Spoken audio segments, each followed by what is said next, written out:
As we look around, I'm sure we've noticed some familiar faces and curious characters in these advertisements, but I think we can all agree the most famous face of all belongs to the Coca-Cola polar bear, who you'll be able to see today on the second floor. The reason why we chose polar bears, believe it or not, is because for a while, many fans believed you could only enjoy Coca-Cola during the summer. So with the help of a wintertime animal, aka the polar bear, we can ensure to you that yes, you can enjoy Coca-Cola anytime, any season. And you know, I think it's gone pretty well so far, don't you think? Yeah. Now, ladies and gentlemen, for one of our oldest and most important artifacts, not only in the building, but a genuine part of our history. It is none other than this item here. This is a ceramic dispenser from 1896, 10 years after Coca-Cola was invented. Now, I'll explain how it worked momentarily, but first, a crash course history on Coca-Cola. Coca-Cola was invented here in Atlanta, May 8th, 1886, 138 years ago, by pharmacist John S. Pemberton. Originally, he created it as a medicine, a brain tonic for headaches and heat exhaustion. However, ladies and gentlemen, keep in mind that while he was a fantastic pharmacist and inventor, that does not necessarily mean he was particularly good at business. So after 2 years, he decided to sell the recipe to fellow pharmacist Asa Griggs Candler. And it was Candler's idea, not only to start advertising, but to start the Coca-Cola Company. So the real question is, how would you get your daily dose of Coca-Cola in the early 1900s? Well, ladies and gentlemen, you would walk on down to your friendly neighborhood pharmacy and find the ceramic dispenser behind the counter, filled to the top of the bowl with 1 gallon of Coca-Cola syrup. Place your cup beneath the dispenser and we use something we call our 5-to-1 ratio. For 1 serving of Coca-Cola, you mix 5 ounces soda water with 1 ounce of Coca-Cola syrup.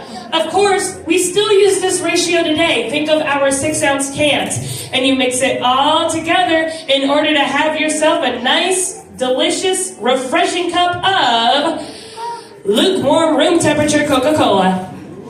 Now, of course, you can always add ice if you want your soda cold, but only if you can pay the price.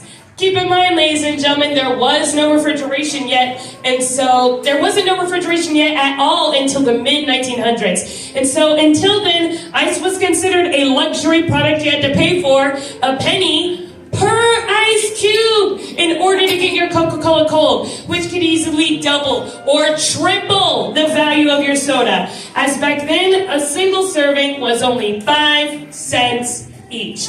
And ladies and gentlemen, that was the price for another 70 years before they raised the price to 6. It took them 70 years just to raise the price to 6 cents. Now, another important artifact to mention, ladies and gentlemen, if we look up on the second beam right here, you'll find there is a yellow Coca-Cola bicycle. But why yellow? Well, ladies and gentlemen, in the early 1900s, we used many different colors for advertising, long before landing on red around the 1960s. But there was a special connection between that bicycle and delivery vehicles from that time.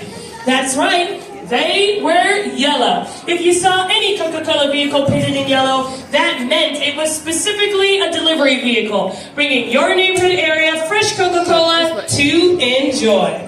Now, ladies and gentlemen, we have just about 2 minutes left before the double doors open, and you get started on your journey. Once the double doors on either side of the case is open, you're going to make your way into the theater to see a 6-minute clip called Moments of Happiness. Spoiler alert. It is emotional, so, you know, might need a tissue or a shoulder to cry on. Or just use your mom and dad's shirt. They're used to it. I'm sure they won't mind. And then you'll finally be released into the world of Coca-Cola to get started on your journey. On the first floor, you'll find the vault, milestones of refreshment, and the beverage lab. If you're feeling a little bit hungry during your visit, you'll go up to the second floor to find our seating and eating area with food to purchase. You'll also find Scent Discovery, our newest exhibit icons where you can meet the iconic polar bear, and of course, you'll find our one and only Coca-Cola Tasting Room with over 200 different Coca-Cola products to try from around the world. My personal favorite is Sprite Cucumber from Romania. Or, if you're up for it, ladies and gentlemen, I challenge you to try Sour Plum Fanta from China. But be warned, Sour Plum Fanta is specifically notoriously known for the fact that it tastes like barbecue sauce. So drink it if you dare. And when you're ready to exit, you're going to go through the tasting room into the connecting retail store. The retail store on the second floor will be your one and only exit from the building. In other words, you're not allowed to leave without spending all your savings. But on another note, ladies and gentlemen, keep in mind, once you enter the retail store, you will not be able to go back to the tasting room or any other exhibits in the attraction. It is one way only and your exit point. So, I recommend saving the shopping spree for last. Gentlemen, I'm talking to you. And with that, ladies and gentlemen, we have, I'd say, about a minute left before the double doors open. My name's Charlie, and I hope we have a refreshing day today. At least you still had the ticket. I know, it's in my pocket. I don't want to lose it.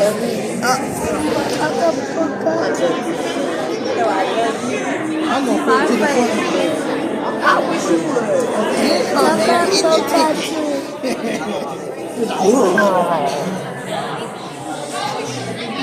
So who's gonna drink the barbecue sauce? He got his hands up. Dear.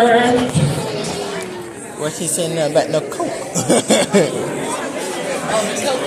And with that, ladies and gentlemen, the double doors are open, and I hope you have a Sprite-tacular Saturday. Yes, I got it. Yes.